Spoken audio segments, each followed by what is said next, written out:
শারদীয় উৎসবকে সামনে রেখে আগরতলা পৌর নিগমের ৮ নম্বর ওয়ার্ডের যিনি কর্পোরেটর তথা এমআইএম সদস্য সম্পদ সেন সরকারের উদ্যোগে আজকে এই এলাকায় যারা আছেন তাদেরকে উৎসবের আনন্দে যাতে অংশগ্রহণ করতে পারেন তাদেরকে নতুন বস্ত্র দেওয়া হচ্ছে।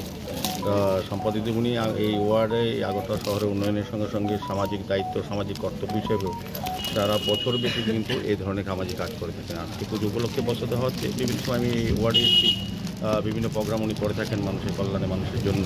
তো আমি ওনাকে সাধুবাদ জানাই এবং এই ওয়ার্ডের সঙ্গে যারা যুক্ত আছেন ওনার সঙ্গে তাদেরকে ধন্যবাদ জানাই যে শারদীয় উৎসবকে আরও আনন্দমুখর করার জন্য এই এলাকা যারা বসবাস করে বিশেষ করে আত্মীয় যারা অস্বস্ಥ কিছুটা তাদেরকে সহযোগিতা করা এই মানসিকতা কিন্তু আমি বলবো যে এটা সাধুবাদ হবে, ধন্যবাদ জানাতে হবে।